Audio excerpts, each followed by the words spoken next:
Hello' বন্ধুসকল, আপোনালোকক MC জ্ঞান সলিউশন চেনেলটোলৈ স্বাগতম জনাইছো। আজি আমি এই ভিডিঅ'টিত পূৰ্ণ আইজাক বাৰী পৃথিৱীৰ কনিষ্ঠতম অধ্যাপকৰ জীৱনী সম্পৰ্কে আলোচনা কৰিম। গতিকে ভিডিঅ'টো স্কিপ নকৰাকৈ আপোনালোকে চাই যাব। তেওঁ পৃথিৱীৰ কনিষ্ঠতম অধ্যাপক। তেওঁ এজন 9 বছৰীয়া ল'ৰা। তেওঁ এজন অতি প্ৰতিভাশালী ল'ৰা। যেতিয়া তেওঁ 6 মাহৰ আছিল তেতিয়া তেওঁ কথা পাতি আছে, আৰু যেতিয়া তেওঁৰ বয়স 2 বছৰ আছিল তেতিয়া তেওঁ গণিত, পদাৰ্থ বিজ্ঞান আৰু অধিক বিষয়ৰ বাবে যিকোনো প্ৰশ্নৰ সমাধান কৰি দিছিল, আৰু তেওঁ কৰিছে। তেওঁ কনিষ্ঠতম আইনষ্টাইন বুলিও জনা যায়। আপোনালোকে হয়তো এতিয়া তেওঁৰ নামটো জানিব পাৰিছে বা আপোনালোকে মনতে ধৰিব পাৰিছে। যদি আপুনি তেওঁৰ জীৱনী, বিকি, বয়স, পৰিয়াল, শেহতীয়া বাতৰি, প্ৰাৰম্ভিক জীৱন, শিক্ষাৰ অৰ্হতাৰ বিষয়ে অধিক বিৱৰণ বিচাৰে তেন্তে এই ভিডিঅ'টি স্কিপ নকৰাকৈ সম্পূৰ্ণভাৱে চাই যাওক।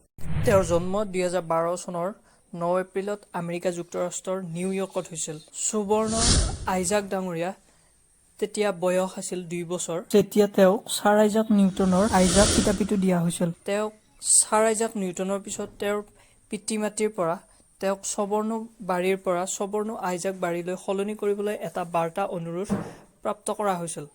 সুবৰ্ণ আইজাক বাৰীৰ পিতৃ মাতৃৰ এই বিশেষ মনোযোগ নিদিয়াৰ আগতে তেওঁলোকে সুবৰ্ণ সামৰ্থ্য আৱিষ্কাৰ কৰিছিল, আৰু অৱশেষত তেওঁক সুবৰ্ণ আইজাক বাৰী নামটো কৰি দিয়া হৈছিল। তেওঁলোকে সাধাৰণতে সুবৰ্ণৰ ধাৰণাবোৰ তেওঁৰ পৰিয়ালবৰ্গই সহজে বুজিব পৰা নাছিল, আৰু অৱশেষত তেওঁলোকে বুজিব পাৰিছিল। তেওঁৰ পিতৃৰ নাম আছিল ৰাছিদুল বাৰী আৰু তেওঁৰ মাতৃৰ নাম চাহেদা বাৰী। তেওঁৰ ওজন 13 কিলোগ্ৰাম আৰু উচ্চতা 3 ফুট 4 ইঞ্চি। আপোনালোকে যদি সুবৰ্ণৰ বিষয়ে আৰু বিতংভাৱে জানিবলৈ বিচাৰে তেনেহ'লে কমেণ্ট কৰি জনাব, আৰু ভিডিঅ'টো লাইক শ্বেয়াৰ কৰিব আপোনালোকৰ বন্ধুসকলৰ মাজত। লগতে চেনেলটো ছাবস্ক্ৰাইব কৰিবলৈ নাপাহৰিব।